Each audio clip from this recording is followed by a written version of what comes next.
Right, a very good morning to you watching West Nile Television. It's a great pleasure starting off your day with the Kokoliriko live show that comes your ways every Mondays to Fridays, and we are just some few minutes after 7 a.m. Sorry, I am about to say 1 a.m. You know, local language and English, that is where the problem comes in. But anyways, it's a great pleasure as we start off your day with the Kokoliriko live show. Today is the Tuesday edition. It is a Tuesday, the 16th of January, and that means that the days are running so fast, and very soon school will be opening, and this is where the pressure must be also mounting on those who may be able to also want to go back to school, or those who are planning to send back their loved ones to school. I mean the children, the cousins. I do understand some of the parents and also not the real owners of the children.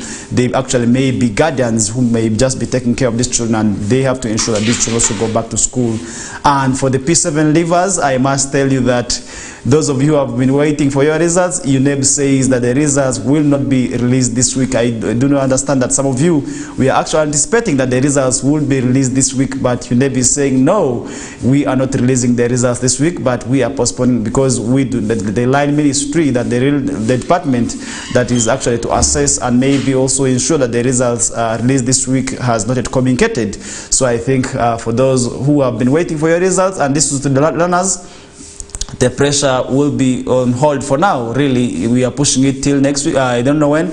That is when the results will be actually be released. But for this week, it will not be released, and that is one thing I also need to inform you, the parent or the learner who may be waiting for the results, and that is very much important for you to also to be in the know of, because some of you may be at this time waiting for their results really, and really you may be saying we are not releasing the results this week because we have not received any official communication from the line ministry, and that is something we shall be also dwelling very much on. And remember, the day one of the non-aligned movement summit also did end yesterday successfully, and this is the information we got from that is police, and police has said the day one ended successfully without any challenges. So I think this is due to the concerted efforts of the security agencies to ensure that the day one ends successfully, and that is also something that we are very much going to be dwelling on. So all you need to do is be part of the show, and remember, we have so many things that we are going to be also really informing you of, and the leaders of Madi have expressed satisfaction over the upgrade of the road that stretches from that is Koboko to Yumbe connecting to Moyo, and the leaders have actually raised a lot of issues there concerning irregularities. That is also something that is very much important. I'll be able to inform you of, and this is the Kokoliriko live show.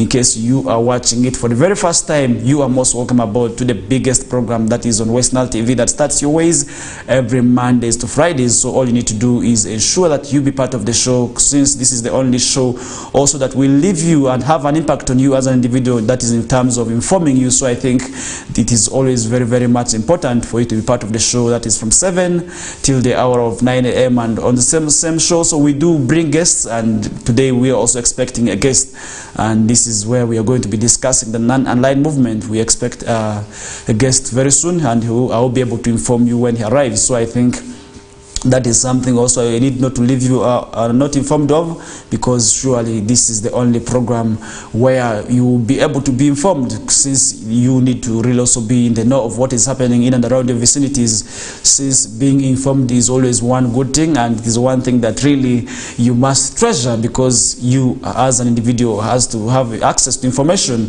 and access to information is actually one thing that is very much important, because it is your right to be in the know, and that is why we are always here to also keep you informed, updated of what is happening in and around the world. So really, it's a great pleasure starting off your day with me, Farish Majid, and as I said earlier on, it's a Tuesday, the Tuesday edition of the Kokoliriko live show that comes your ways every Mondays to Fridays. Remember, what we do on the show is basically discussing and some of the topics that may be trending on the various media platforms, and talking about the various media platforms, I mean print, I mean broadcast, I really mean every other social media, inclusive of social media. Really, this is where we also expound on those topics. I think this is very much important for you who is a viewer. So I think you also need to be in the know of what is happening, and from wherever you are watching us from. For those of you watching us from the rest of the parts of West Nile, I mean Yumbe, I mean Koboko, I mean Mariokolo, I mean Terego, Arua City, Arua District, Nebi, Pakwach, all the other parts, I mean you are all welcome and not forgetting those of you also watching us from the other parts of northern Uganda, I mean northern Lango sub-region, not forgetting Achulio as well, not forgetting also Karamoja. These are all parts that you must be watching us from, and you should always be watching us, because this is the only television program that is also going to keep you in the know of what is happening in the region, because our number one mandate is to enlighten the region. And also in a special way, I want to call upon everybody watching us from the rest of the parts of Uganda, and this is in central Uganda, eastern, western, and not forgetting also other parts of that is eastern. So I think it's a great pleasure always to have you on board, and since we are running out of time, really, we shall be heading straight into some of the discussions, and start off the discussions with West Nile here. One big story is the irregularities surrounding the procurement process in the Koboko Iyumbe Moyo Road project that has pushed a section of that is leaders in Mahdi to express disappointment to the government. The mainly political leaders raised their voices after discovering the government for not blaming the government for not having goodwill for the people of West Nile, and others requesting to be given more time so as to allow government follow-up on the project. Remember, recently government did approve this project and saying now we have given a green light to commence with the construction of this road here, because really if you have to look at this road, really it is in a dire status. If you have once been on this road, then you will know why this road needs to be upgraded. But recently, I remember this is not the first time government is actually clearing this road. Some time back, government through Office of the PPDA actually cleared this road, but due to some concerns, a whistleblower was able to raise irregularities, which also did pause the construction of this project here. So it was put on a halt, forcing government to first investigate. But after investigating, last week government actually cleared now that this road needs to be upgraded. But the leaders have expressed disappointment.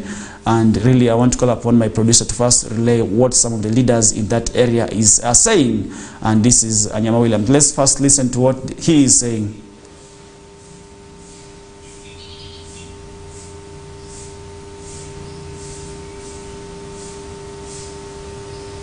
This road, the money is clear, the money has been given, it's a grant. Why is it really, why are we suffering?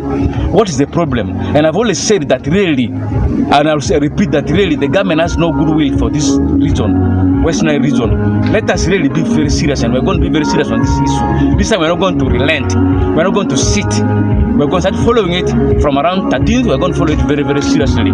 Because now again we are going to be pushed maybe for the next 2-3 years again, which is not good. So the process has gone very far. People have been compensated.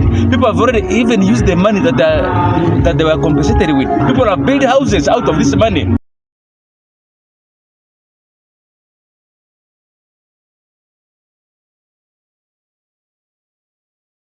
Well as Fungaro Kapsas, and the former member of parliament for Bongi, also did add his voice on this, and saying has been long overdue, and yet funds for its construction has been secured. And he adds that he is disappointed by too much delay in the construction of the road due to accusation of corruption and irregularities involved in the procurement process. He therefore implored the poor of West Nile to rise up and demand for what is rightfully theirs. So I think this is what the leaders are saying. They are very much disappointed about this road project. And what they're saying is that really they have not been able to also be happy about the delayment in this project. Because really, if you have been able to move on this road, you can really see how dusty it is with so many gullies and stones on this road, and which really also calls for the upgrade of this road. Really, if you have been on this road, you can be able to tell due to the long time you spend on this road. Because if you have to move from Arua to Koboko, really it takes short period of time because of the good road. But then from there now up to Obongi, this is where Moyo actually, this is where you see problems, because really the road is not good. It is really not developed. So I think the leaders are right to also raise their eyebrows and demand government to actually improve on this road there, because really it has not been able to be also helped. The people there, and the Honorable Alero Tomaza, the member of parliament for Moyo West, said as the leaders of West Nile, they will make up a follow-up on this, as said the majority surrounding the procurement process, as they will not relent on the issue, even if it means going to the offices. So I think the leaders have to ensure that they deliver to the people now. This is the time actually where your voters are going to make evaluations of you. So I think it is also very much prudent for the leaders now to start ensuring that this very time here they take the initiative of ensuring that they develop this road here, because this road really, if you look at this road here, it is not in a good status. It is really one of those roads that you can see is not very, very good. And this is not the only road, by the way. I should tell you, most of the roads in West Nile are actually in the same status. If you look at the road that really connects, that is from Arua City to the sides of Adomi, this is on the Paraka Road here, it is really not good. And if you look at the bridge also, the bridge also needs to be upgraded, because that road really connects to DRC, which is one of the markets really for the people of this sub-region. So I think the development of this road has also been long overdue. It is not good, and I don't know what the leaders are doing to ensure that really this road is upgraded, because the other time UNRA actually said this road is going to be upgraded, and the time they actually put to start up the construction of this road has elapsed, I don't know how many years ago, but up to now we have never seen UNRA vehicles, we have never seen people coming to see that this road is developed. I don't know what happened, because really that road is also one that needs to be upgraded, because it is also one road that connects us to the sports stadium, which is one of the activities that this region is enjoying. Because if you look at Greenlight Stadium, if this road was developed, the people would actually feel free to move for these games there, and the dust would not be that much. But really, not developing these roads here, it is not good. And if you look at other roads, also the road connecting to Zombo is another road that you can really see is not good. It's also in their status that all these roads that need to be upgraded, and this is actually one thing that I want to implore the leaders to ensure that they develop the roads, and really it will be quite good. So I think not developing this road here is not good. And Honorable Dr. Joyce Moriku Kaduchu, the State Minister for Primary Education, who doubles as the woman member of Parliament for Moyo, urged the public to become, yes, she has urged the public to become and not to ensure that they get involved in riots, because remember, because of roads, people can come up on streets and demand for government to actually do the construction of these roads there, which may also not be good, because it may be able to also have its own repercussions. According to the information circulating on the government of Uganda secured funds from the World Bank for the construction of Koboko Yumbe to Moyo Road, with the process going to pass the procurement process. However, according to a letter written to the Office of the Public Procurement and Disposal Asset, dated 1st December, the procurement process for the construction of Koboko to Yumbe Moyo Road was marred with irregularities, impunity, and corruption, which show the second lowest bidder selected ahead of the lowest bidder, which required an investigation on the procurement process, which halted the road construction project. It's upon this background that a section of the leaders in the Madi sub-region came out to express their dissatisfaction. Remember, really, sometimes the procurement department is one entity that really makes people raise concerns, because this is where you hear a lot of corruption cases ranging from bidding to procurement itself, because some of the things that are being procured sometimes also being overhiked. If you look at the prices tend to be more of more than what you expect them to be. So I think this department also is one that really needed to be also investigated, because these issues are happening in all the local governments. And if you have to remember what happened to the bidder in the Arua main market, this was actually the same allegation, forcing people to be dragged to court. Where we saw people moving to court, really challenging these bidders, the bidding process. Really, it is not quite good, because why must you? We expect transparency into some of these things, that we expect people to be that transparent, where we expect the processes to be fair enough, so that whoever is taking over these projects here do not actually delay the projects, because really you're giving this to the lowest bidder now. And what if he comes and really also starts delaying up with the project and messing up? Because really we have seen sometimes also these government projects really taking more than expected, more time than expected. So I think this is something that I also feel that we need really to also talk about in the procurement process, because if this is something that is not addressed timely, then we shall be able to also really see ourselves really messing with this same issue here and talking about it here and there, but with no solutions. And that is definitely something that is not quite good, something that we should also really talk about and really Still within Mali sub-region, and this is in Adjumani now, talking agriculture right now. The commercial, the production officers are calling upon now the farmers there to actually commercialize agriculture, and actually they are appealing to the farmers to commercialize agriculture through taking up modern farming practices, for instance, using of tractors and other better farming methods. Really, this is something that is really quite good, because we need to ensure food production, because if we do not produce food, then with the rising population, we may be able to also be affected by hunger, which may also have its own devastating effects. So I think this is something also that is quite good, and agriculture being the backbone of this country, I also want to implore all the citizens really to take part in these things here. And this call was made by Mamawi Ambayo Godfrey, the production officer for Adjumani district, as he urged the farmers to avoid spending money on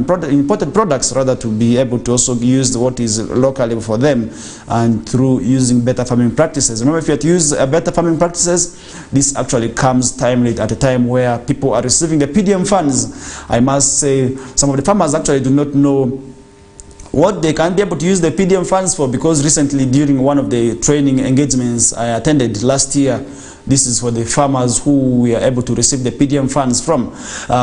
One training actually, they were asking them is actually to use these modern tractors that have been donated. Remember, government has donated tractors to some of the local governments. If you have to look at these local governments, some of them are having these tractors now, and actually they are up to the sub-county levels. So I think what the farmers need to do is to go and borrow up these tractors rather than hiring people, because once these people were asked on the products that they want to venture into, I must say I was very much disappointed at some time, because really when somebody was asked what kind of farming method are you going to use, the person was able to say, I'm going to use people to dig this thing locally.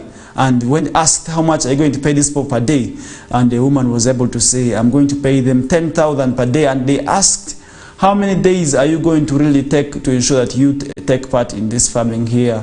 And the person was able to say maybe 10 days, and if you calculate 10 days per 10 people, that is quite huge amount. And yet you could actually do this using a tractor, and the same amount just for 1 day, and maybe actually 2 hours the work is done, and that would also actually help you also do other things. So I think this is why it is very much important for these farmers to actually take up the use of better farming practices, because other than that it will be able to also really affect them here and there.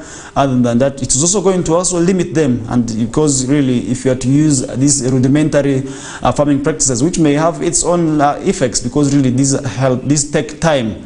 I don't understand that this takes time. I'm not a farmer, but this takes time, because really time that you would use to actually engage in clearing the land, ensuring that you plant, is wasted.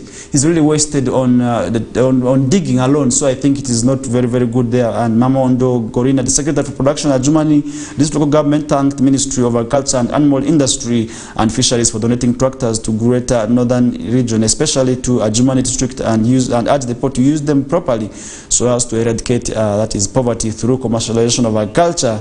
And this is something that is really quite good, because these tractors that have been donated, we also expect them to be used properly. We would not expect them to be. We would not expect to see them grounded, and this is where also it is always good for people to ensure that these tractors are kept properly, and they are kept in shape. Because really, if you are to misuse this tractor, then obviously we are going to keep them grounded, which may also have its own effects. Because remember, these are machines, and machines, one thing that affects their efficiency is not using them and not servicing them properly. So we expect these local governments to really ensure that the monies they get from these farmers, because these tractors also to be borrowed to the farmers at a cost that I do understand it is supposed to be relatively low, and we expect these people to actually use these tractors properly. Now, this is why I'm calling upon everybody to ensure that they get involved into agriculture, because agriculture really is the main backbone of this country, and we rely on agriculture. And once we start moving away from agriculture, then it will have its own negative impacts on us. And this is actually to the youth. I want to call upon the youth actually to be part of agriculture, because if we get involved in agriculture with the energy that we have, we could actually also move ourselves out of poverty, because poverty keeps biting amongst us. But once we get involved into agriculture, then obviously that will also have its own good impact on us, because we shall be able to make the monies that we want to have maybe in the shortest period of time. So I think I want to call upon everybody to get involved into agriculture, because agriculture really is one activity that we should be able to also be part of. And agriculture, one thing I must also inform you, somebody may be saying, what can I do during this dry season now? Because we're in dry spell, I cannot plant. Who tells you? Agriculture can take part actually during any time of the year. There's no time where you say, I do not plant. You can plant anytime. There are varieties of crops that you can actually plant within this period of dry season, and ensuring watering will actually help you. So get something within this dry period, because some regions are really ensuring production throughout the year. They do not limit themselves, and that is something I also feel the production officers needed to tell the farmers of this region, because once we enter dry spell, most of the times we see our farmers moving away from farming. They head into other activities such as bricklaying, which is the main activity that is trending right now, which is not bad, but really farming is one thing I must say it could actually take part at any time, at any moment, and that is why you should be able to also get involved into farming. And as farmers, this is something that is really not quite good there, and that is one thing that I must say you should be able to get also involved in, because farming is the main activity that we should be able to also get involved in. Because if once we do not really get involved into farming, then obviously we shall be able to lag behind, which may also have its own negative impacts on the economy, and something that may be able to also not really yield very much, because really we have seen these local governments purchasing these tractors, and recently we did see Marach also unveiling some of the tractors. Really, this is something that I must also commend the leaders for ensuring that these tractors arrive, because sometimes people have these plans, these good plans of these machines, but when it comes to them arriving, we do not see them coming. Something I do not know why, but I think it is good to always commend the Ministry of Agriculture for bringing these tractors to the local farmers, because really we need to move away from the rudimentary farming methods of using hand hose. These tractors are to help and ease in our work. So I think this is why it is very, very much important, and really to ensure that we get involved in farming. And moving away from that, I did talk to you about the PLE results not being released this week, and this is something that I must also really talk about, because parents are now preparing to send back their children this period here. I do understand that the countdown is on, the pressure is now mounting on the learners, and this is for those who came actually with holiday packages, and some of them I can see them really also now doing their part. And so I do understand that some of the schools have actually also opened illegally, and I do not know really why, but some of the schools, according to the information we are receiving, according to rumors, some of the private schools have already opened even within the city here, something that is really, really quite good, because these learners have to ensure that they rest, and this is for the candidate classes, really something that is not good. But we are going to investigate and keep you updated of what is really happening, and why these schools must actually open before the official date. Are they undermining the credibility and idea of UNEP? Are they undermining what Ministry of Education is saying? That is something I do not know, but one reason I must say is that these people have actually opened illegally, because ministry issued guidelines for the schools to open and close. So I think this is something that is really not quite good there. Now the Uganda National Examinations Board has said the release of last year's primary living examinations PLE will not be possible this week, as the board has not yet briefed the line ministry. So I think this is something you must be also in the know of, because usually within this period here, this is when people are on pressure. The learners themselves are very much on pressure here and there. The parents are also in pressure, waiting for the results to be released so that they can be able to identify the next schools for the learners to really go into. So I think this is where the pressure also comes in, and this is why they are on pressure, waiting for UNEP to release the results. So I think UNEP spokesperson Jennifer Kalule revealed that the examinations body has written to the Ministry of Education and Sports, Janet Museveni, requesting for an appointment for briefing before the release of the results. So I think there will be that sitting there, so that these results are planned, because this is something that is not just going to be released like that. These people have to ensure that They sit down, they draw plans and ensure that these results are very safe and released. So UNEB usually releases PLE results before January 20th. I think this has always been the course the UNEB has been taking, ensuring that the results are released between 20 and 50 delays. It's around 15 or 12, but this time round it is going to go past. And this is where this, in a similar case, if you remember, that was in July due to the outbreak of COVID-19 in 2022.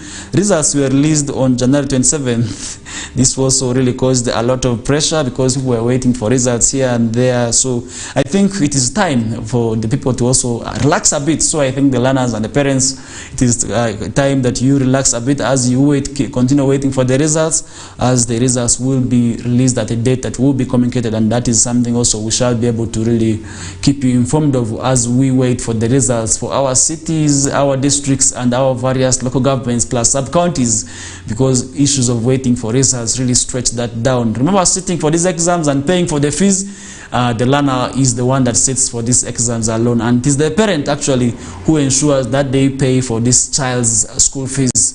But when it comes to the results, it is usually communal. It is the whole community waiting for the results to see how the child has performed, how they have excelled, how they have failed. So I think really it is usually community results. So it's not your result alone. So that is why when you are sending the children to school, let us always tell them the right things, that these results they are going to work for.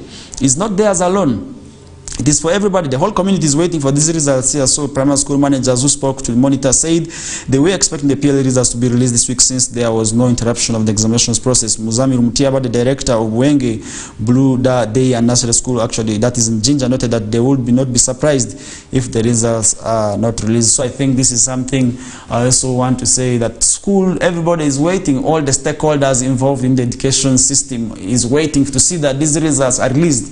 And this ranges from, that is the parents, the teachers, and the children themselves. These are the learners who start for the exams, and not forgetting the community, because here the community becomes a stakeholder because they want to see how the learners performed, but when they have not actually really contributed. But also, as community, it is usually also good, before you keep waiting for these results, also inform the learners that your results, we shall be able to wait for them, so that these learners may be also may be able to add more energy there, ensuring that really they get these results and they excel in these results. And according to the information we see here, 7,347 pupils sat for last year's PLE, and out of this 3,991, 558 we are girls and the rest are boys. So I think this is the number that was sat for these exams last year. We do not know how they will be able to perform this year, as we keep on waiting for the results till the last day. And this is where we shall be able to also really wait for the results, and we become actually part of the community, because once you excel, it is our happiness, and once you lose, you cry alone. So this is where we may be able to be sad, but then the pain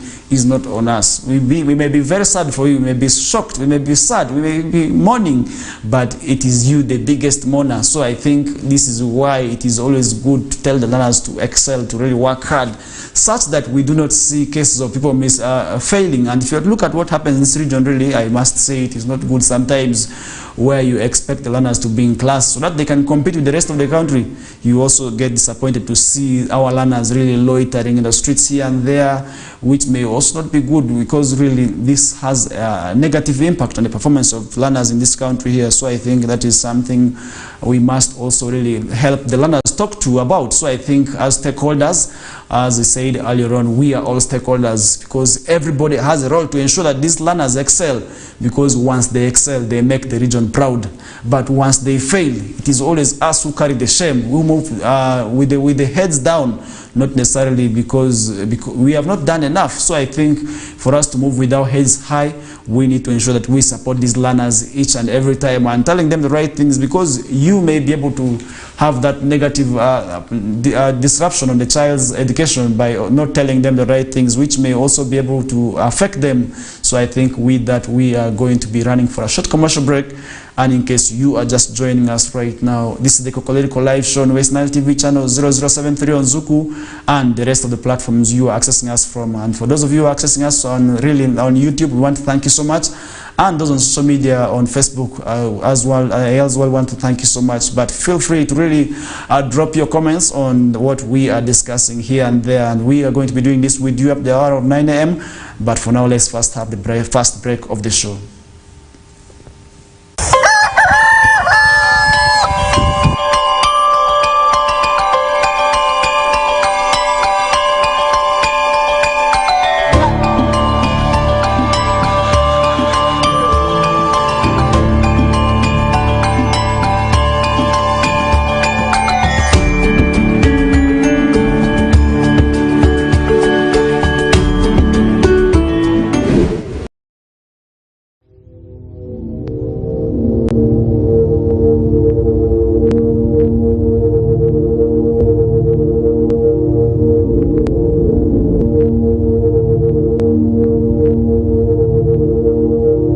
West Nile TV, lighting up the region.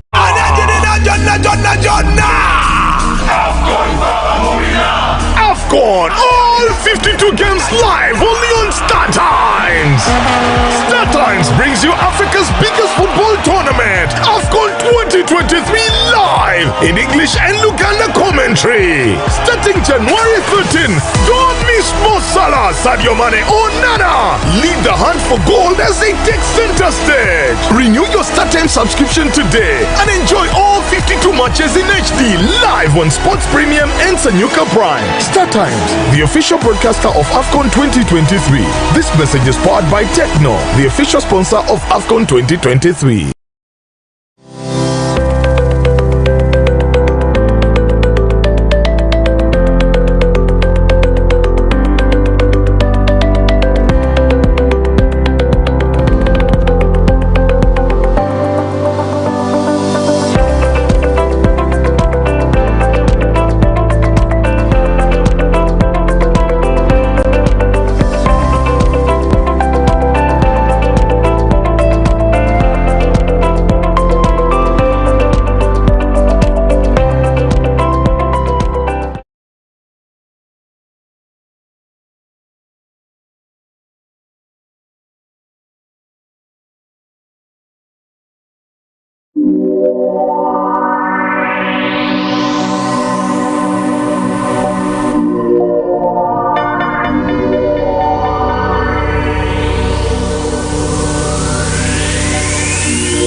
This is time for working hard and producing and able to help somebody who is in need. Able to give to your loved ones. This is time for giving, for God so loved us and gave his only begotten Son. Do not go taking, give, and then you will receive. If you are planning to rob somebody, listen to me carefully, God is not happy with that. If you are planning to steal people's things, God is not happy with that. Destroy everything that makes you an enemy of your neighbor.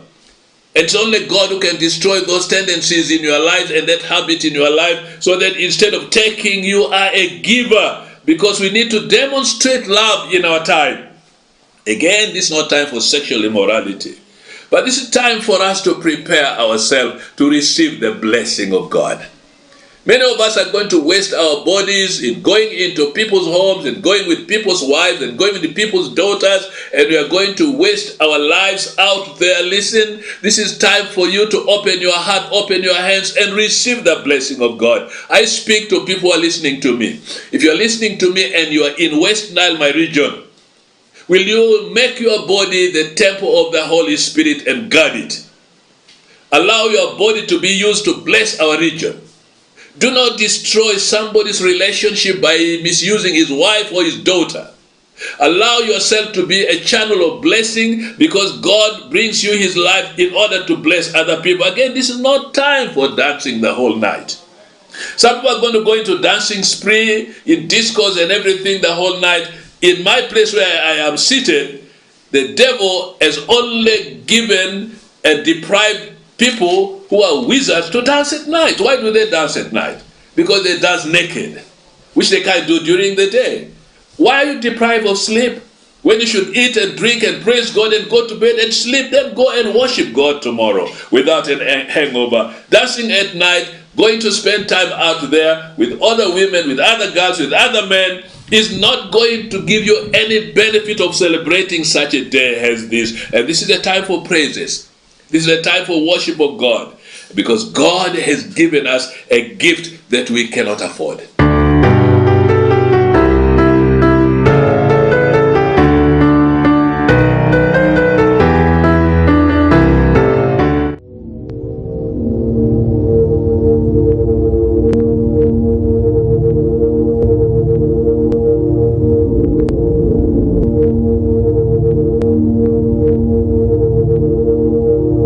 West Nile TV, lighting up the region.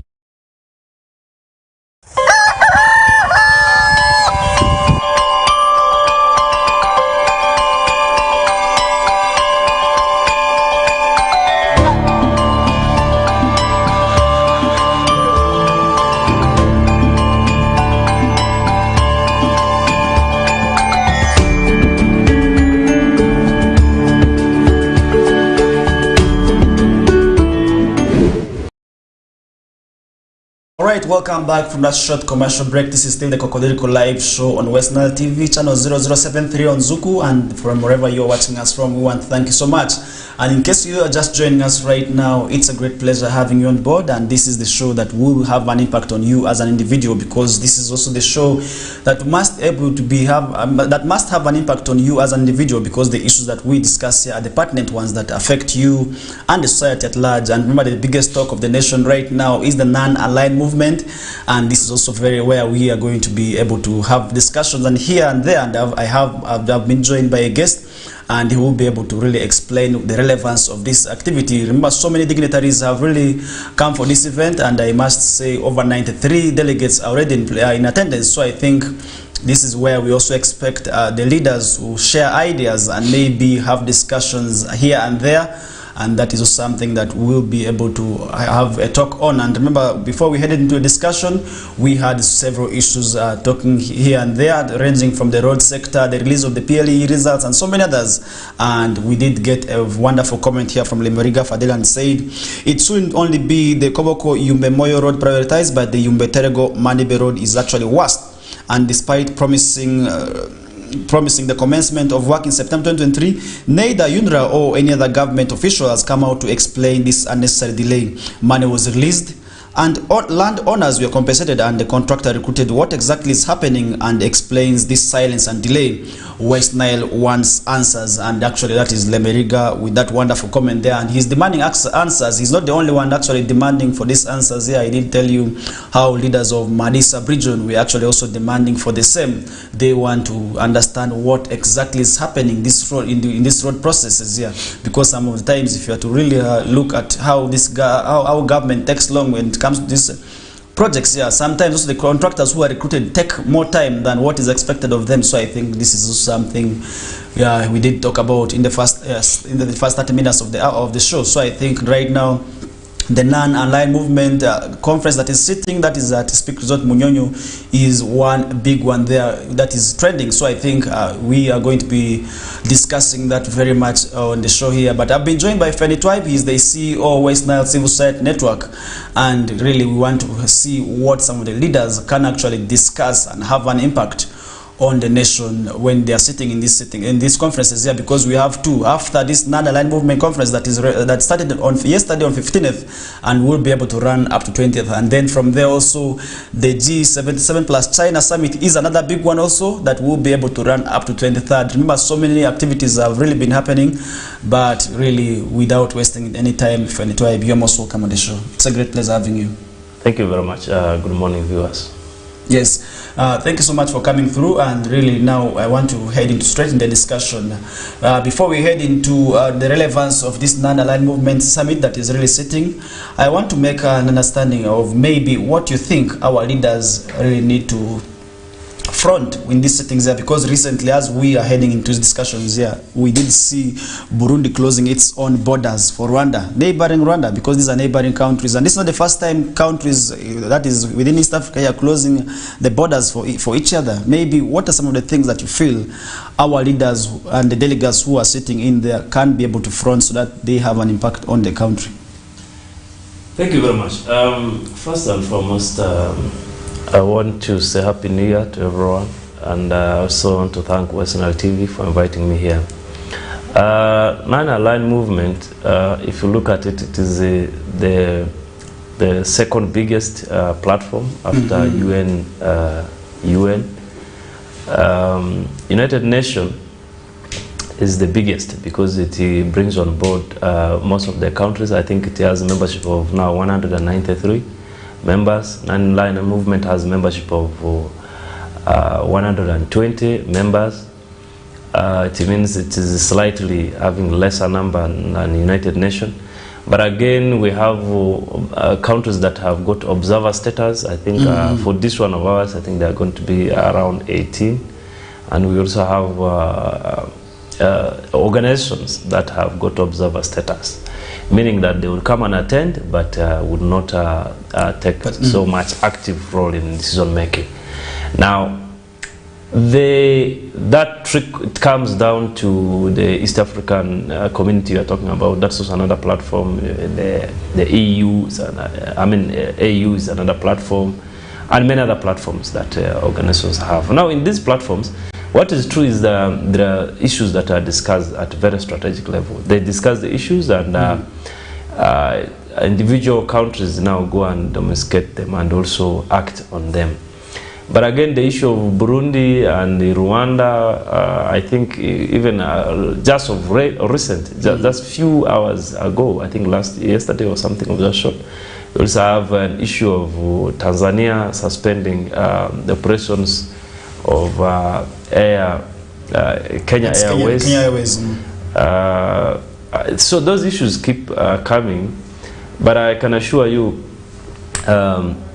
in African context, most of these issues keep occurring. Even line movement we're talking about, it doesn't mean members don't have some of these challenges at the individual level that they need to deal with. The diplomatic issues will always be there. What is so important is how they are solved. In the region, we have, for example, the issue between Somalia and Ethiopia. You are aware that Ethiopia went and signed a memorandum of understanding with Somaliland, which is actually one of the states within Somalia, and I think that is also somehow against the principles, causing a challenge between Ethiopia and Somalia, because Somalia is a federated state, it's a federal state with the states. So, but Somaliland has been it's a semi-autonomous. Being semi-autonomous does not mean you are independent. So I think those issues keep occurring, and you're aware that there has been exchange between Rwanda and the Democratic Republic of Congo There was an issue between Uganda where the borders were closed between Uganda and actually Rwanda closed borders for Uganda. So such issues will keep occurring. But what's so important is how they are solved diplomatically. And yes, that was actually bringing me to this question here. Could you feel that maybe NAM could actually be the solution to the African problems? Because remember, as African states, we have so many problems and so many challenges here and there, ranging from that is the economic aspect of it, all the political. We have so many problems. Could NAM actually be the solution to these problems here? Because yesterday, if you look at the discussions that were really held yesterday, they were actually in relation to economy first, and then the politics. And this is actually going to be the same, because if you look at the two settings, that is for today and yesterday, they were able to rotate around these two aspects here. Do you feel maybe NAM is the solution to African problems? Not certainly. I don't want to believe NAM absolutely solve African problems. But what is true is that the discussions that are there, as I did tell you, will go into individual countries to see how they can do. Because when countries come, they also have their own domestic interests. For example, Uganda, the most unfortunate thing is people don't pay attention to the foreign policy of Uganda. Even if you ask some of the leaders, what is your foreign policy? All these countries have got their foreign policies that they have.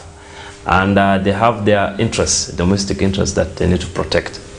And where these are issues that are resolved at a strategic, as I did say, at a strategic level, collectively, but they have to be domesticated, and the practice has to be in individual countries.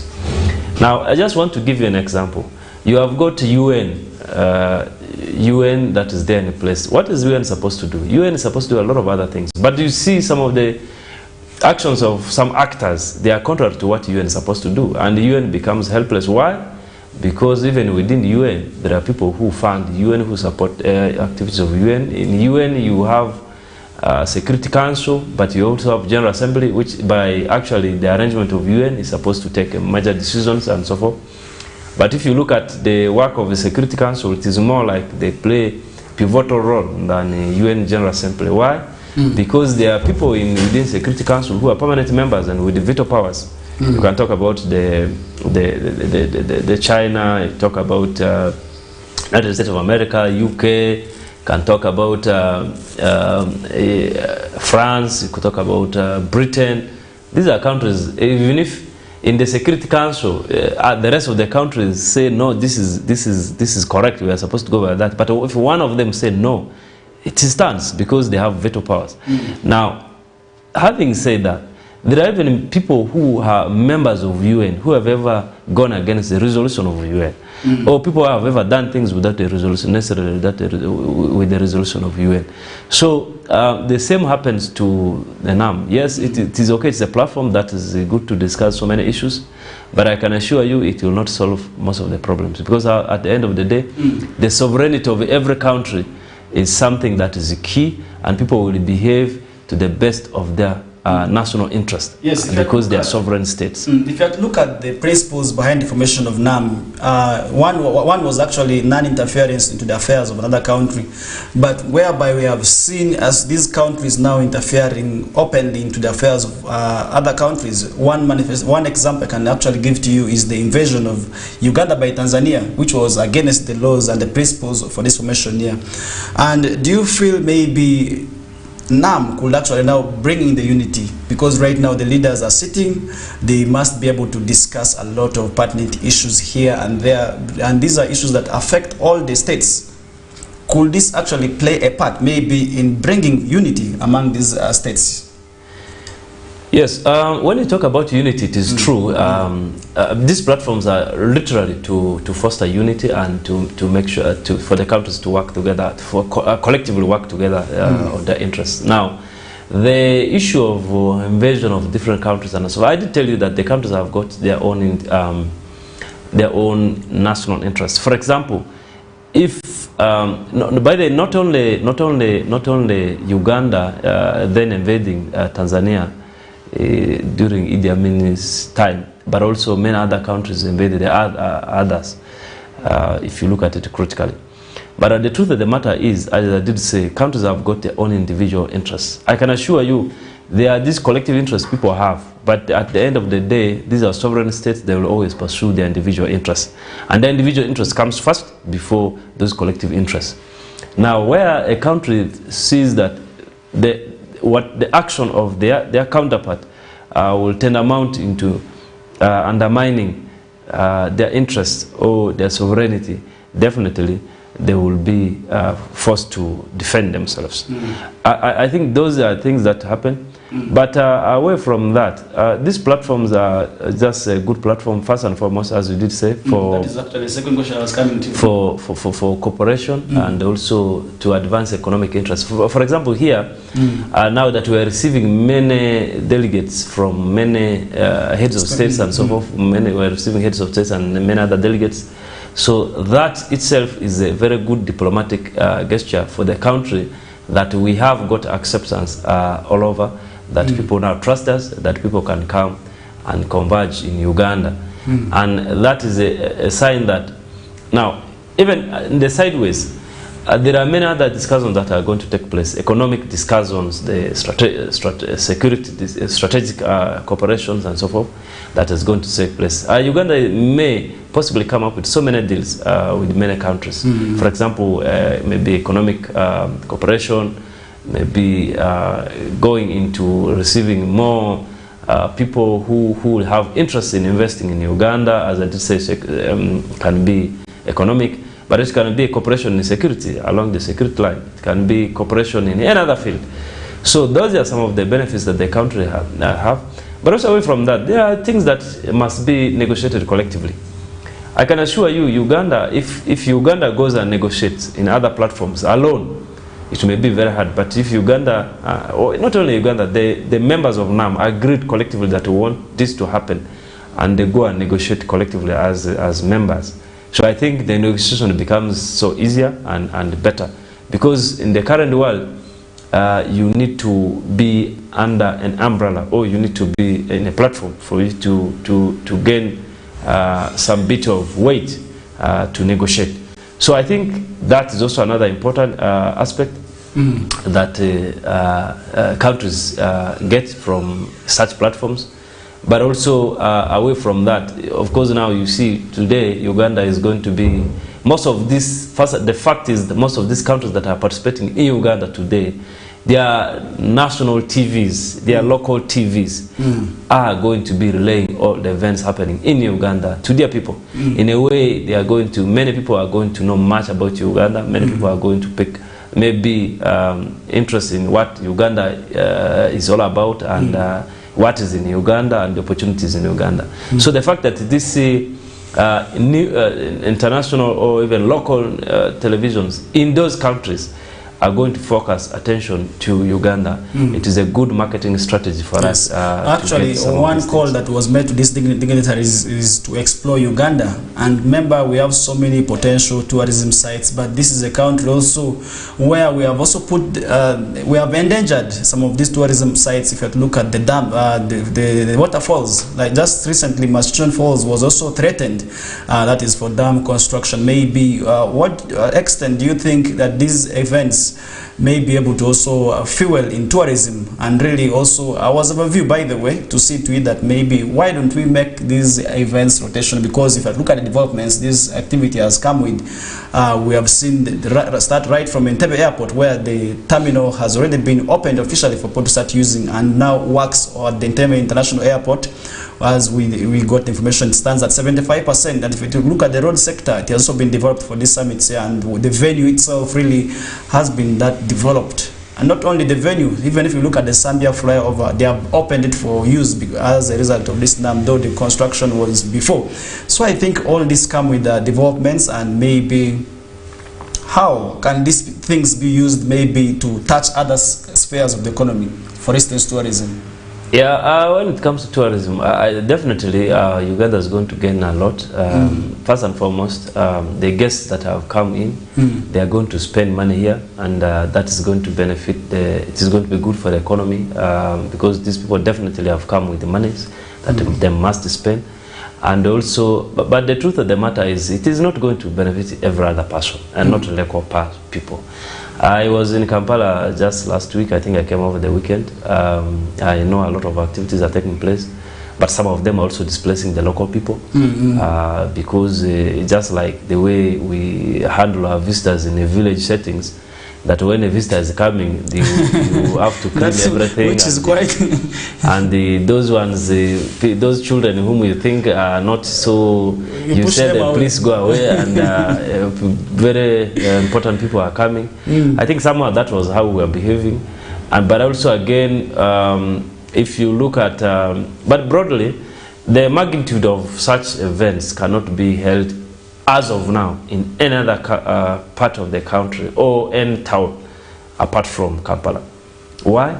Because first and foremost, I don't think in Western or in other parts of the country we have presidential shoots. But we could actually develop them. Hotels. But even the one we are developing, who knows, we've just borrowed money. So it could be a loan that we've borrowed. We could borrow and do the same in other regions also. And yet our loan debt burden is going up. Now, the truth of the matter is, for such events to be held, I think the preparation is a bit a lot, in a way that even, by the, let me tell you, even when the head of state comes here in Western Nile, to be specific, as a head of state, our own, when it comes to Arua, those years we used to have accommodation challenge within Arua. People could accommodate themselves up to Pakwach, up to Koboko, you get that? Because the delegates who are coming, I mean the people who come with him, the number was a lot. But I think of now we have improved, we have some bit of capacity. But I can assure you, such a big events where heads of states are going to be so many the way they are there in Kampala today, I think no other region can manage that for now, apart from Kampala. And even the hotels for holding such events, I think we don't have. Actually, most of the meetings that head of state normally hold here with the people and so forth, most of them, I don't think they are in these hotels. But the truth of the matter is, the countryside still lack capacity, and so we are yet moving there gradually. If you like, where other countries where it can happen in another part of the country because the places there are a bit well developed for such, it will be much better. But for now, our capacity they can only be in Kampala. But again, as I did say, I think after this event, after this summit, we expect gain in terms of gains that we're going to register in tourism and also trade. If that is, if our people do what is supposed to be done in a good way, I think that will be possible. About protection of this tourism site, I think it's the role of everyone. People have to do that. I think the first responsibility lies with the government, because as citizens we've entrusted the government to be in charge of all these things, and that should be what the government needs to do, because we get a lot of money, we get a lot of foreign exchange from tourism. Tourism brings in a lot of money. The foreign exchange we have, they bring in a lot of money. Because people come here and spend in terms of, people bring in a foreign currency that is spent within the country, and in a way to boost the economy. So I think that should be everyone's interest, that we need to do a lot to make sure. As we are running out of time, really my last question to you is NAM the way to go into fostering unity among the various states, not only African states but the rest of the world? Because this is an association that is bringing mostly countries that we presume to be developing. Is it the way to go? Yeah, NAM is just like another platform. Nowadays, for you to survive well, you need these platforms. First and foremost, I talked to you about the issue of negotiation, collective bargaining. I talked to you about a strategic partnership where you are going to have, because if I like, if I tell you, like if someone is a member of NAM here and the same person is also, I mean, there is another country in another continent, I think the cooperation becomes easy.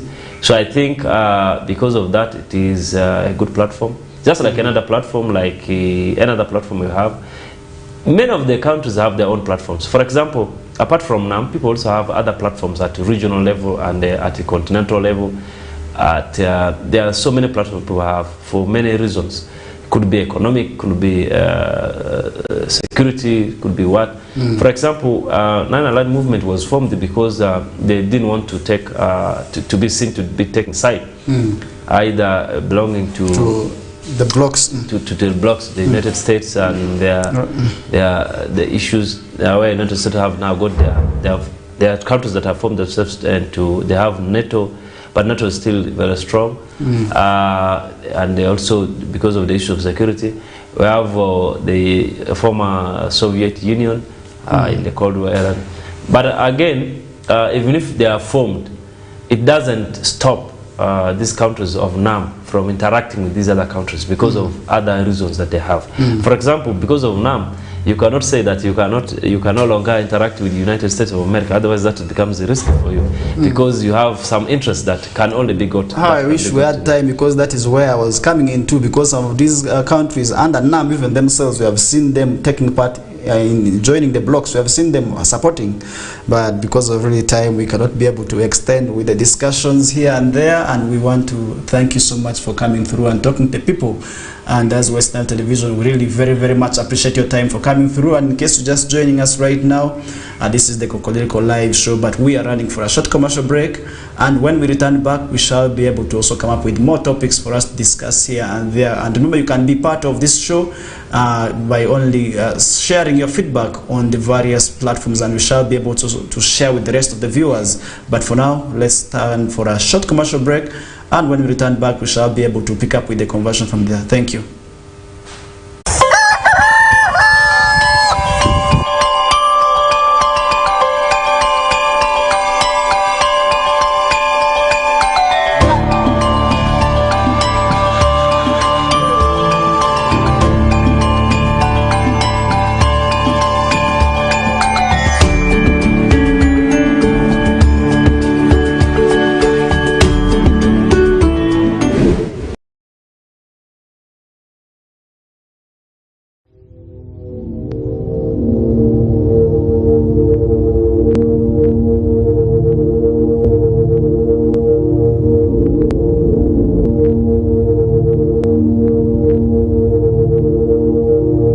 West Nile TV, lighting up the region.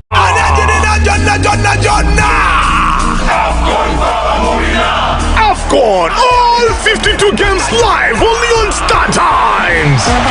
StarTimes brings you Africa's biggest football tournament, AFCON 2023 live in English and Luganda commentary. Starting January 13, don't miss Mo Salah, Sadio Mane or Nana. Lead the hunt for gold as they take center stage. Renew your StarTimes subscription today and enjoy all 52 matches in HD live on Sports Premium and Sanyuka Prime. StarTimes, the official broadcaster of AFCON 2023. This message is powered by Techno, the official sponsor of AFCON 2023.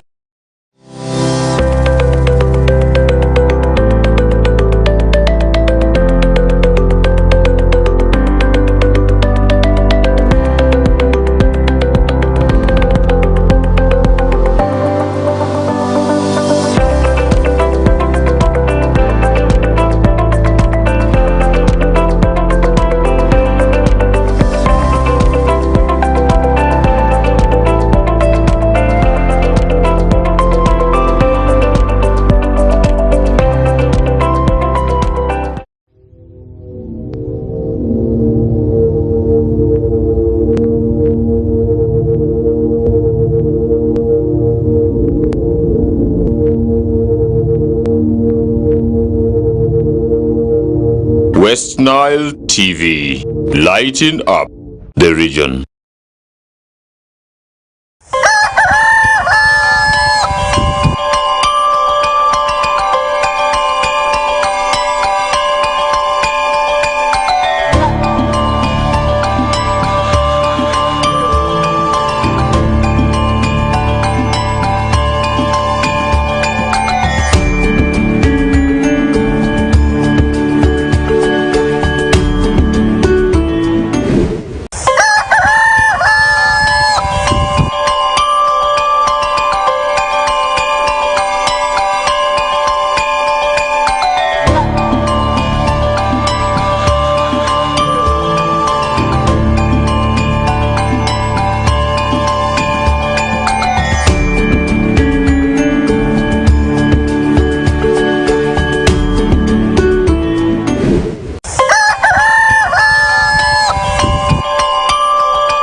All right, welcome back from that short commercial break. We are already a minute after 8 a.m. and in case you are just joining us right now, it's a great pleasure having you on the Kokoliriko live show. This is the program that comes every Mondays to Fridays from 7 to the hour of 9 a.m. and this is where we discuss pertinent issues that may be affecting the region, that may be having the nation, the world at large. So we do not limit our discussion, and this is also the only program where you need to really also be part of, so that you be in the know of what is happening. And remember, in the first hour we did discuss the release of the PLE results, which UNEB says will want to be released this week, because so many people are anticipating for these results to be released this week, maybe on Friday or Thursday, because usually these are the days that when the results are being released.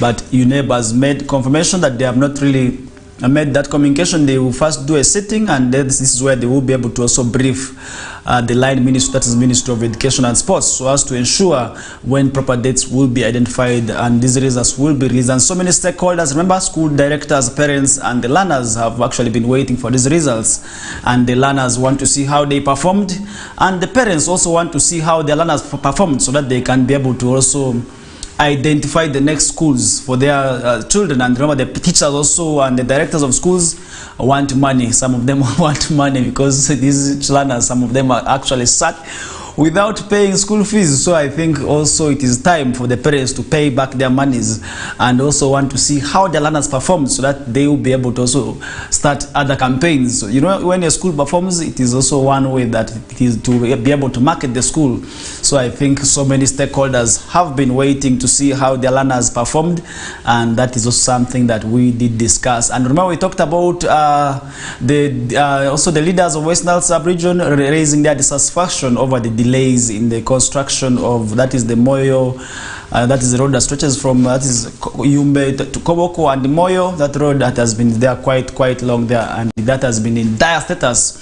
And remember, people have also raised concern that it is not only that road that is also poor. Remember the other road that is in Terego, which Lemeriga Fadil also did text us about, which is also in poor status, though all the processes seem to be cleared, but up to now there is no work being done on the ground, despite identifying the monies and also identifying the contractor to really take up the construction of this project. Up to now, nothing has been done. Nothing really has been done, and to see to it that this construction project commences. So that is also something that I feel we need to talk about before really we head into so many other discussions. And we also talked about the relevance of NAM, and we were joined by Feni Twibe, the CEO of Westness. So I think he was also able here to elaborately explain to us what NAM is all about, and we are still continuing with the discussions. And remember, we have so many things that we are still discussing, and heading into politics now. The Forum for Democratic Party has expressed dissatisfaction with the president for reappointing, that is Chairperson Justice Simon Biabakama. Remember the FDC really last week, President Museveni, this follows the last week's President Museveni's renewed term of office for, that is the commission. Chairman Biabakama, his deputy Aisha Lobega, and 5 other commissioners for another 7-year term. So I think this did not go well with the Forum for Democratic Party. And remember, the president also reappointed former National Resistance Movement MPs, which included Robert Kasule, formerly of Nansana Municipality. So I think, and Anthony Okello to the commission, which also did not go well with the opposition party there. So I think really this thing has also been able to bring so many things. And remember, we have a city lawyer, Malay Mabiri, running to court and to petition the reappointment of Malay Mabiri, citing the laws. Actually, one of the laws had actually put him off, because he is being reappointed after the term of expiry. Remember, his term in office had expired, and really he had to ensure that he is not reappointed. But then the same law also gives provision for him to be reappointed for another term. So I think court will take its course and really see to it that this issue is addressed. And remember, this is just an issue that is still developing, and we shall be able to keep you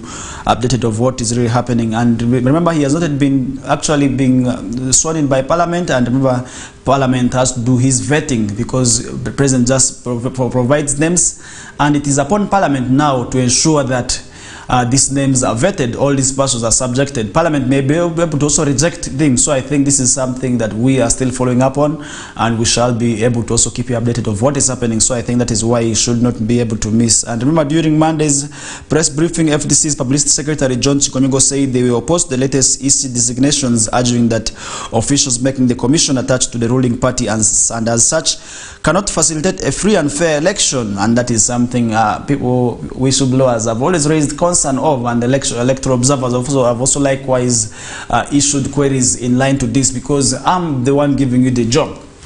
How are you going to do the job that I've entrusted you to do with?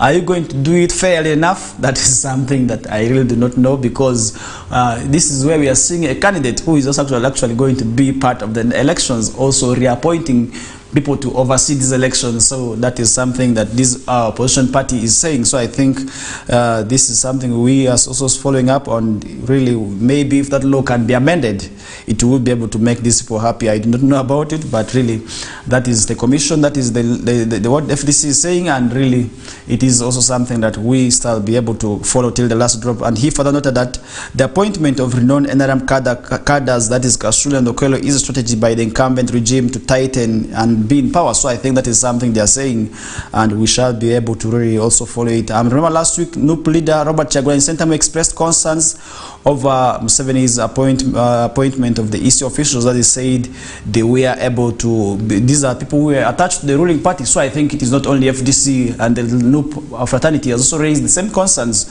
So I think it is a concern of the opposition parties now really expressing their dissatisfaction with the president for reappointing. But it is a law. It is a law that really, which is in place, and if you look at the Electoral Commission Act, this is where the laws are clearly stipulated, and who drafted this act here and who approved it.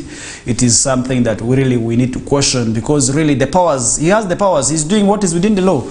And remember, what the president is doing is actually within the law. It is the law that permits him to do so, and really if that law is not amended, then such queries, such questions shouldn't arise, because he is doing what he is mandated to do. So I think that is something I also feel we need to talk about. And remember, this is something that we are not leaving behind. This is something we're also following up on, and we shall be able to also really talk about it till the last days. And remember, we are still living in a country where the debt burdens are still so high. So many economists are saying several things, and different leaders are expressing their opinions here and there, and we shall be able to so really share with you. That is later on the show, where we shall be able to relate to you what an economist is saying, and he will be able to also explain to us exactly what the debt burden means to this country. And so many other things are really happening.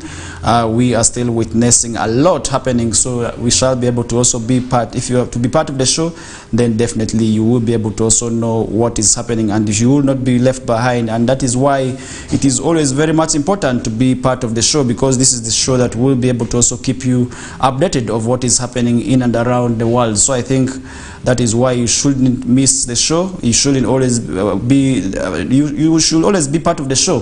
So I think that is something that is very much important also for you to be able to also know as well. So I think we are still heading on with the discussions where several issues are being said here and there, and also we shall be able to give you some of the trending issues on the various media platforms here and there. So I think so many things are happening, and so many things are happening in Uganda, and really we did talk about NAM, and Palestine is now asking NAM to help end Israel offensive attacks. So I think this is also something that we can't leave behind, because the war in Palestine is still one that is affecting really the world. And remember, Palestine has implored the 19th summit of the non-aligned movement in Kampala to help Israel's offensive attack, that is in Gaza. And they made these remarks after Uganda's Minister of Foreign Affairs, retired Jeje Odongo, had finished opening the 5-day summit at Munyonyo Commonwealth Resort on Monday, which was yesterday. So I think really this is where we talked about a lot of this, because international issues can actually be addressed on such gatherings, because really it is where also so many issues can be discussed here and there, and this is where we also expect our leaders to also really bring on board so many of these issues that may be able to affect the nation. So I think that is something really we need to talk about, and this is where also we shall be able to have in other discussions. And remember, we are also seeing here Uganda still importing oil from Kenya, and that is something we are still following up on. Remember, some time back, so many issues had been said here and there, and concerning Uganda not be able to also import, that is fuel from Kenya, which actually did not go on well with so many people.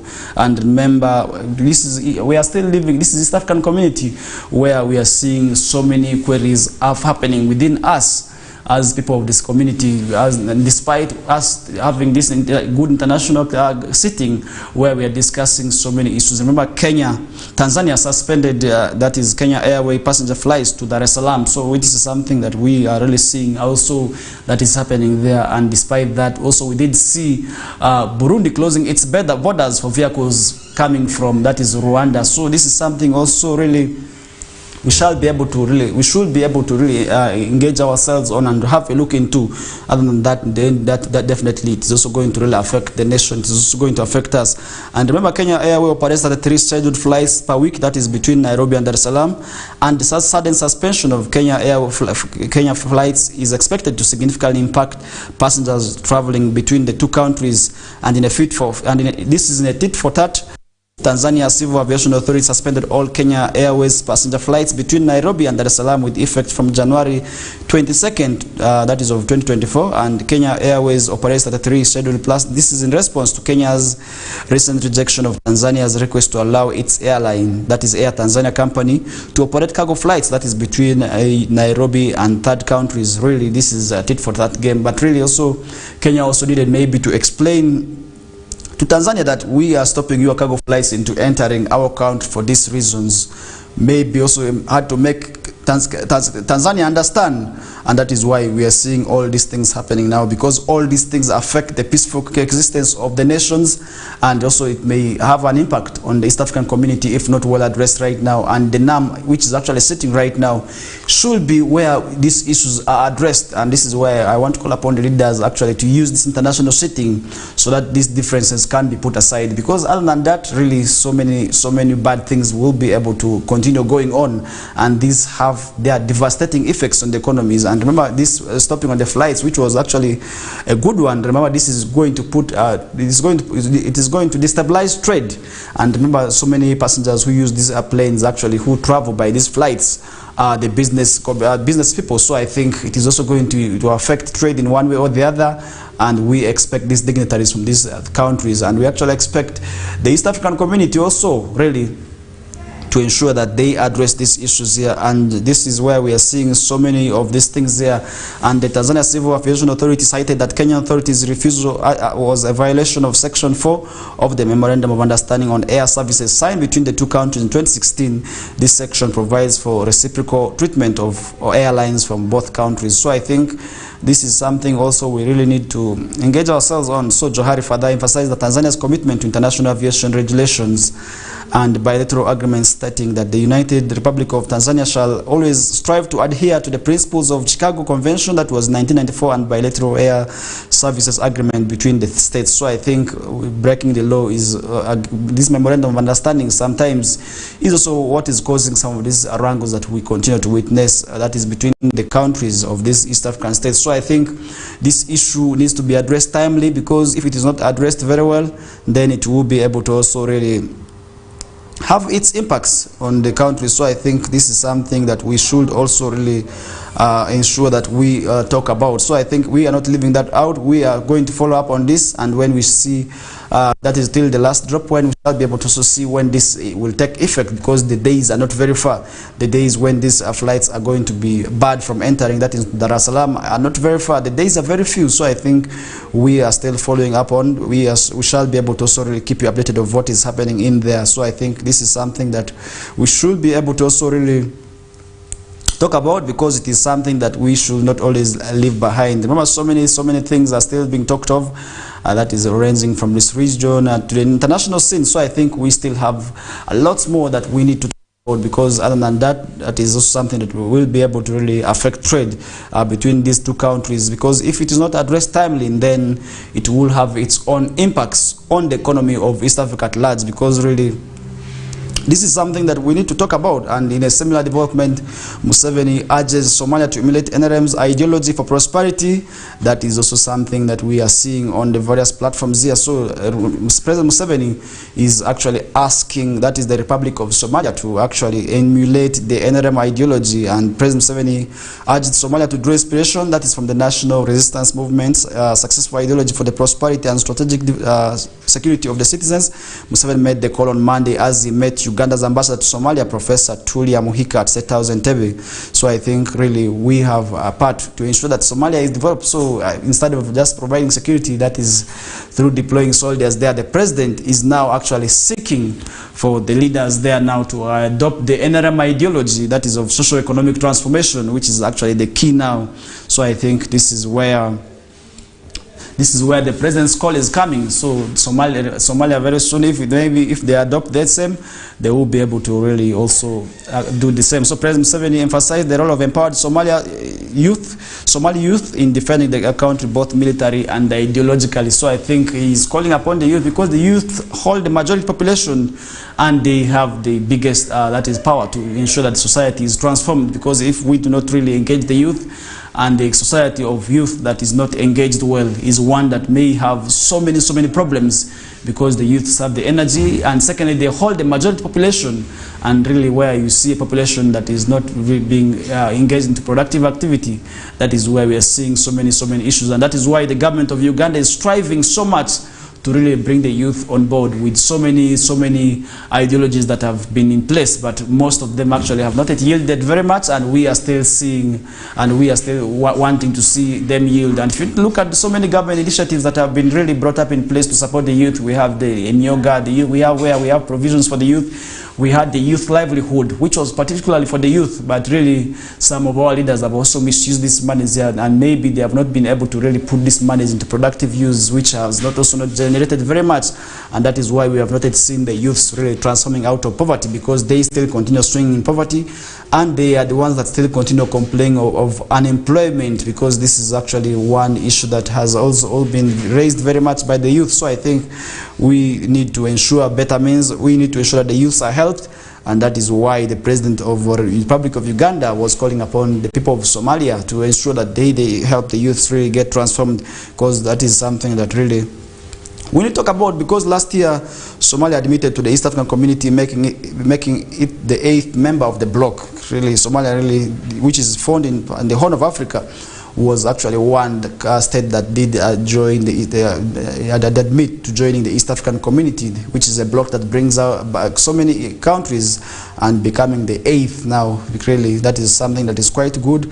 But where we are seeing also really the member states are now disagreeing and really having issues among themselves, which is not painting a good image, which may also as well scare the rest of the countries that may be able to want to join the East African bloc. So I think that is something also we need to really talk about as we really continue following up on the discussions. Really, so many issues are really being talked of. So I think there's so many other stories.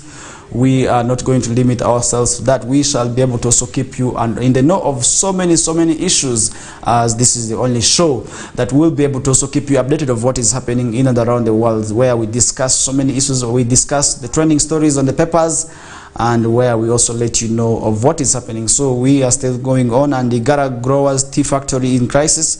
Farmers go 4 months without pay. Yeah, that is really quite sad there. That is quite shocking for people to really go without money in this January, which is very difficult. As somebody was just telling me a few minutes ago, it is as if January has 60 days. I do not know how true that one is, because really people who want money. This is where, by the way, this is where we come from, festive season, where people have spent all their monies, and then they head into this month when there's no money. And this month actually also has so many activities really where for people to make money. So this is where the challenge comes in. So I think that is something that really we need to talk about. So a Gara Growers Tea Factory in Uganda is embroiled in a new crisis, with farmers facing 4 months of unpaid dues for their green leaf deliveries. This has sparked outrage among the Buweju farmers, who are demanding autonomy from Igara and threatening to withhold further supplies until their demands are met. Frustration runs deeply among the tea growers. Despite supplying millions of kilograms of green leaf, their paychecks remain elusive. the financial hardship is especially acute as tea is their primary income. So I think this is for the farmers really who have also been able to really get involved in tea growing there. Remember when we started the show actually with the people why people should be able to use, that is better farming methods, and this is something actually we did talk about, and where we urged people actually to use better farming methods through the use of this equipment that have been delivered. Remember, Ministry of Agriculture has actually delivered and donated so many tractors to so many local governments, so we did ask them actually to use these tractors properly through engaging productive farming activities so that they can be able to also transform their lives and become those people whom they want. So I think poverty will actually be transformed through farming. But once where we are seeing people now becoming farmers and really getting engaged into farming and their money is not being paid, and remember this is a big challenge. These cash crops also sometimes really come with so many issues, and if you look at all this, farmers within West Nile really who are engaged in tobacco farming have actually been demanding for their money still now. This was after a tobacco company that was buying here actually duped them. I must say they are duped, because after now their monies have not been received. So they are demanding, seeking for compensation. They are seeking for their monies, which has not been paid up to now, because some of the farmers actually borrowed money to grow this tobacco that we were talking about. But up to now, the farmers in West Nile sub-region in particular, and the districts of maybe Terego, Maracha, Madiokolo, and other places have not been able to be paid, despite them supplying this tobacco to the company that has never returned. We do not know where the company has gone into, where it is operating from, but all we know is that people's monies have not been paid. And as that they are seeking for their monies to be paid, we are looking forward to that. We do not know when their monies will be paid, and that is something also we must be able to talk about, because really farmers here in this region are now demanding for their monies, and with over 50 billion annual turnover, Igara Growers Tea Factory faces a critical juncture, addressing the farmers' grievances, improving the tea quality, and navigating the separation demands are crucial steps towards ensuring the factory's future and the livelihood of thousands of these tea farmers. Because really people continue to take tea, and tea is one thing that people continue buying the leaves from. So I think tea leaves have always had a demand. Why then are the people not being paid? That is something that we need to engage, and this is where we need to also engage our leaders and the government maybe to come in support of these people here to ensure that these monies are being paid, and ensuring as well that these people receive their monies, because once people engage into farming and they are not being paid, it is going to put them off. It is going to bring laziness, because really people are going to say, once we get engaged into these activities, we are not being paid, which is not quite good there. So I think it is also very much prudent for people really to ensure that they get engaged into farming, where we also expect them to see the benefits of the farming they are engaged into. So I think this is a challenge. This is something that is not only affecting the tea growers, that is with the Igara. I believe so many others may be going through the same, and also those who are really planting other crops. And if you look at the sugarcane growers, also have been complaining over years about the low prices of sugar that is being purchased from them. If you look at the canes that are being bought from them, are bought cheaply really, and then the sugar and then the people who go and work on these sugars pay them little monies, and sometimes they run on losses, and that is why we are seeing Busogari sub-region actually still dwindling in poverty and being hit by those challenges here and there, because sometimes the prices are not fair enough. And I think this is also really something government needs to engage on, and maybe have a uniform price, maybe also ensuring that these people who buy these leaves, these raw materials, pay these people before actually they take their property. And the prices in which they buy these things also need to be fair enough, because really if you look at the canes, the tons, they're bought in tons, and the tons are usually not bought at a price that is not fair enough. So I think if these prices continue to be the way they are, then this is going to drag away the farmers and into heading into other activities that may not be good. That is why we are seeing people who will be able to also actually plant such goods engaging into bad activities such as charcoal burning, that is for survival, and that is why we are seeing them maybe deviating from these crops. And these crops, remember, these are the activities that have actually raised the monies for this people. And if you look at really where these issues of prices are happening, they have left the regions where they have been taking place very miserable. Look at West Nile sub-region, where tobacco was the main cash crop coming from, really. how the people have remained in poverty, how the people have continued to really swim in poverty is not something that we must really keep quiet of, because these farmers have never received their monies, the billions of monies that these people were promised as their goods were taken. That is something that is really quite sad there. But now really we want to run for a short commercial break, and when we return back we shall be able to also keep you updated of what is happening. Remember, up next will be, that is the Liberty News Bulletin with Fete Emmanuel, as he is already set to also give you what is happening in the world of news. That will be able to come through. That is from the hour of, that is 9 until 10. So I think you need to be part of the show. Also, we also need to know what is happening in the news, in the world of news. So I think it is very much prudent also for you to be part of the Eolaza News Bulletin. And this is to the Lugara speaking community. It comes in the language that you best understand, and the team is really also one that is determined also to give you what is happening. So I think you need to also be part of the Eolaza News Bulletin and also get to know of what is happening. But for now, really, let's stand in for a short commercial break, and when we return back, we shall be able to also pick up with the conversion from there. For now, it's a rest.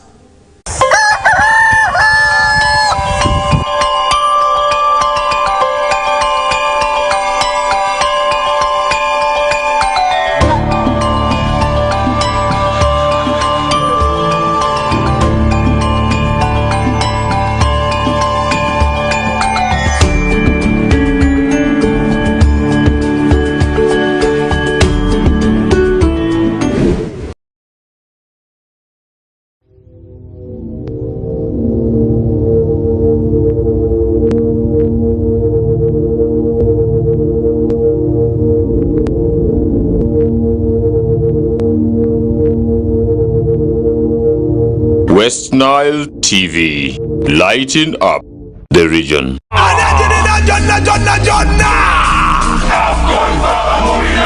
AFCON, all 52 games live only on StarTimes. StarTimes brings you Africa's biggest football tournament, AFCON 2023 live in English and Luganda commentary. Starting January 13th, don't miss Mo Salah, Sadio Mane or Nana. Lead the hunt for gold as they take center stage. Renew your StarTimes subscription today and enjoy all 52 matches in HD live on Sports Premium and Sanyuka Prime. StarTimes, the official broadcaster of AFCON 2023. This message is powered by Techno, the official sponsor of AFCON 2023.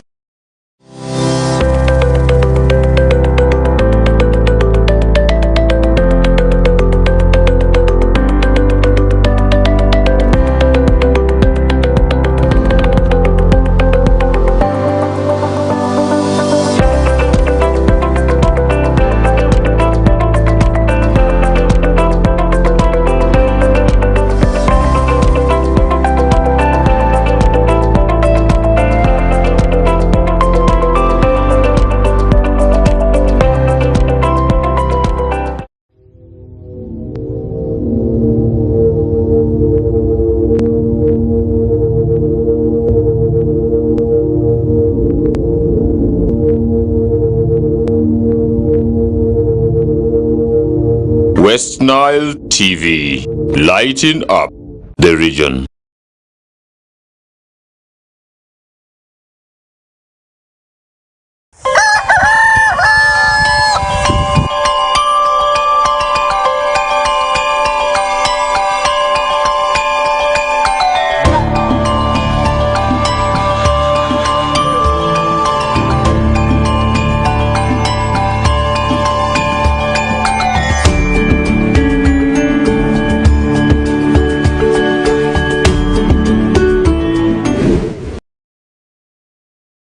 Welcome back from that short commercial break, and we are still continuing with the show. That is the Kokoliriko Live that comes every Mondays to Fridays from 7 to the hour of 9 a.m. and today is the Tuesday edition, and it's the 16th of January. In case you are just joining us right now, you are most welcome aboard.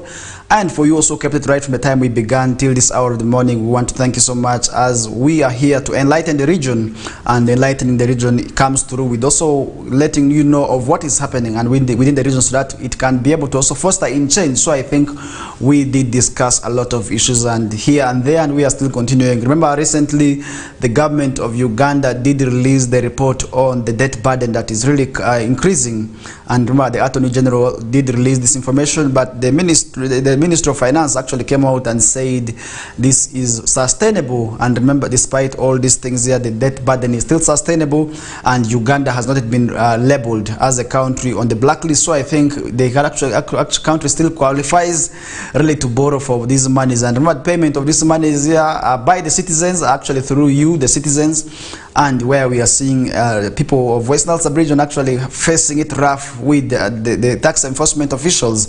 It actually also puts us at asking ourselves that questions that shall we really sustain the budget, as Ministry of Finance is saying? That is something I do not know. But right now, really also I want to really bring something small. The legislators raised concern over country's debt burden. The increasing debt burden facing the country continues to bother members of parliament. These are the ones who sit on the budget committee, who have put the Ministry of Finance, Planning and Economic Development to task on how to manage this debt burden here. So, according to the State Minister for Finance, Honorable Musasizi, the total debt stock of June 2023 stood at that is US dollars about 23.7 billion compared to December 2022 when it stood at that is about US dollars 21 billion. So Musasizi made the revelation while presenting the National Budget Framework paper for the financial year that is 2024/2025 before the committee chaired by Honorable Patrick.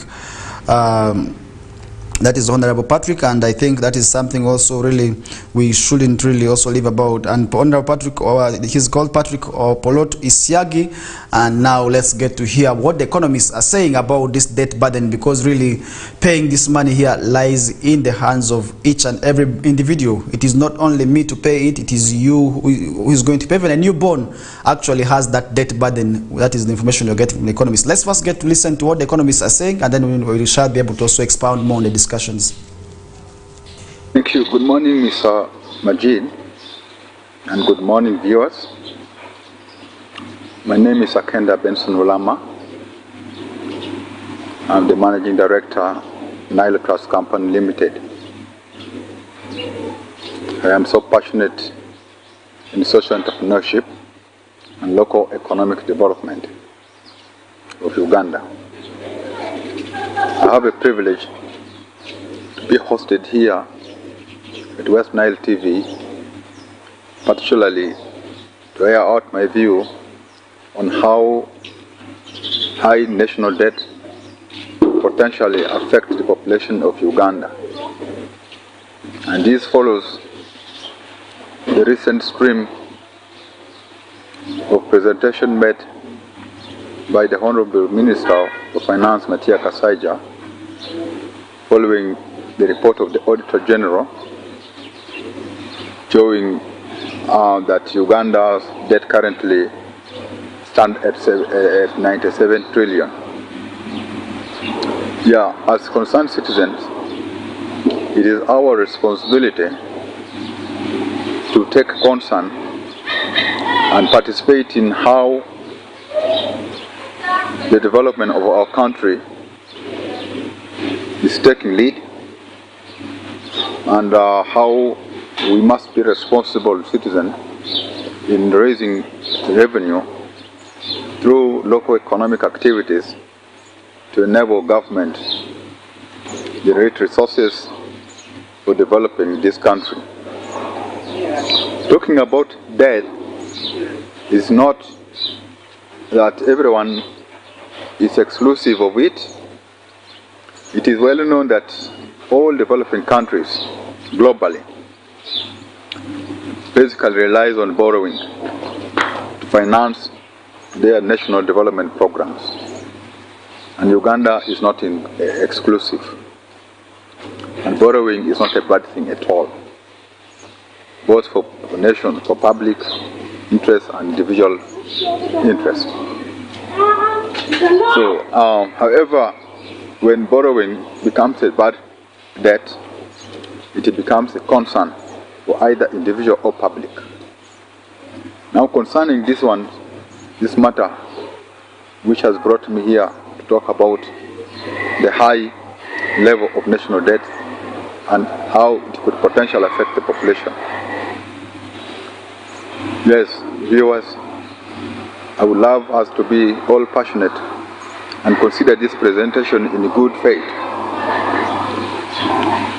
It is my understanding that when a country has high national debt, a significant population of the government revenue may be allocated to serving the debt through interest payment. This reduces the funds available for essential public services such as education, healthcare, and infrastructural development. So this needs the government to take a lot of precaution in revisiting their borrowing policies such that this kind of burden should not be over accumulated. Even if by individual, when someone is borrowing continuously, it becomes a burdensome for the household members. So as Ugandans, we are the household of this country. We need to take responsibility to see how this very population can stand responsible in raising the revenue that is required by government to make it deliver its mandates within limited stress. High level of government borrowing can also lead to increased interest rates, making it more expensive to fund businesses. That is Akenda, an economist, explaining to us what this debt burden means, because somebody may be able to not understand what necessarily this money means, because we are talking about 97 trillion, and ordinary Ugandan may not be able to understand really what this money means to them, and that figure, and you may be saying it is just 97 trillion, because really, do you know how much money that is, and do you know what it takes to really pay this money here? And now that is what the economist is explaining to us, that we have really the debt burden, and we are all going to pay this, and it actually puts the risk of paying this money on all the family members. So I think it is not going to spare any. But now where we have a nation where people are not working, where the population is non-productive, what does this really mean to these citizens? So I think that is something that really we are going to be able to look into. So I think this is also why we need to ensure that we pay our taxes, so that maybe these monies that we use for paying taxes can be able to also repay the monies. So I think these are loans, because they come with the interest also. These monies, once we borrow them, we refund them with a lot of interest. So I think this is something that why we must be in the know of, and this is why we also we must pay taxes, and this is where Uganda Revenue Authority also needs to also broaden the ways of getting taxes from these people. So I think, but though the ways of obtaining this money is one they think that they need to work on, because if you look at how URA has been working with people of some regions, for instance, West Nile sub-region has not been good, because just recently we did see them actually shooting people that is in Madiokoro district, where we lost one person. And this is not the only case. We have seen several of this happening in the districts of Arua. We did see it happening in Koboko. We did see it happening in Yumbe. So I think this is quite sad. So we need to also ensure that they have a proper working means, and that is why they need to really also clean up their system, and that is really something that we need also ensure that we talk of. And really, we want to thank you so much for the time, and really to those who kept it right from the time we began, really, where we did have a lot of discussions here and there. Really, we talked about the road, really the road discussion, and so many people are actually commenting and raising their issues on that issue there, and really we look forward to having more on that discussion. We expect the leaders really very soon. We expect them to be brought on the studios, up to the studio, to come and explain really why this is happening and what is not happening. Very soon we shall be able to bring some of the leaders from the local governments also up to the studio to come and really explain, and because we are there to hold them accountable. And one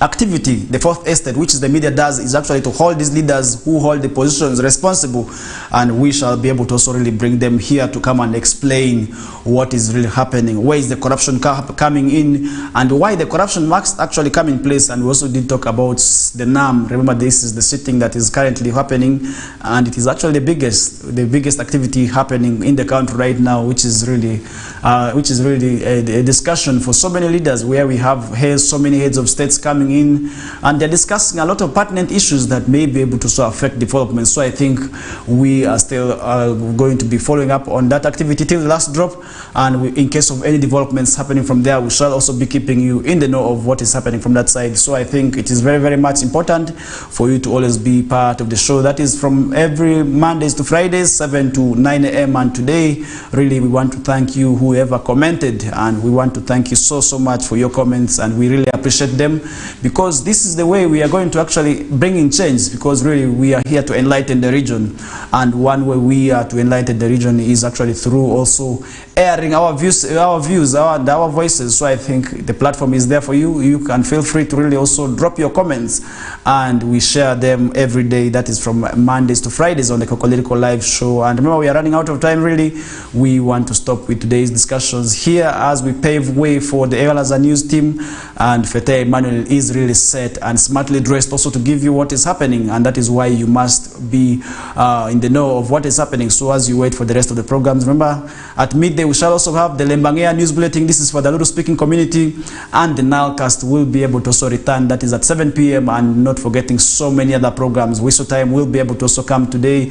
That is from 2 to 3, as well as Chuku Chuku will also come through from 5 to 7. So you have to be part of the program, as many other programs that may also have exciting impacts on you. So I think you need to be part of West Nile TV channel 0073 on Zuku. And for those of you accessing us from the various platforms, we do appreciate you. And with that, really, we want to come to a closer of today's discussions. And my name is Farish Majid. We really want to appreciate your time, and not forgetting my producer, that is Boniface. I thank you so much for really also making me look that good, and my camera person, Senior Dizon. And in case you see me really looking that handsome on your screens, and really that is him, that is the team, because it is really teamwork. It's not me alone, and it is a big team that is really behind to ensure that they really satisfy your needs as the viewer, as the person from this region, or from wherever you're watching us from. Really, today's discussions, we are coming to a close, and for now, really, we want to put today's discussion up next. Remember, it is the Ewalaza News Bulletin with Fete Emmanuel. For now, I'm out.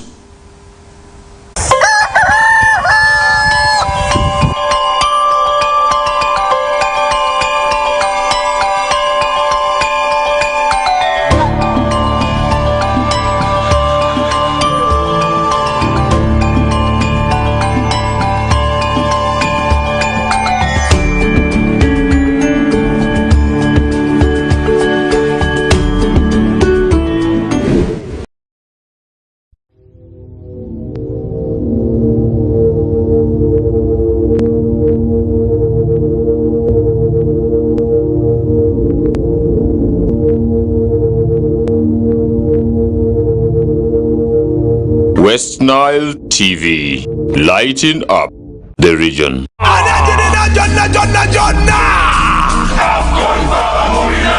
AFCON, all 52 games live only on StarTimes. StarTimes brings you Africa's biggest football tournament, AFCON 2023, live in English and Luganda commentary. Starting January 13, don't miss Mo Salah, Sadio Mane or Nana. Lead the hunt for gold as they take center stage. Renew your StarTimes subscription today and enjoy all 52 matches in HD live on Sports Premium and Sanyuka Prime. StarTimes, the official broadcaster of AFCON 2023. This message is powered by Techno, the official sponsor of AFCON 2023.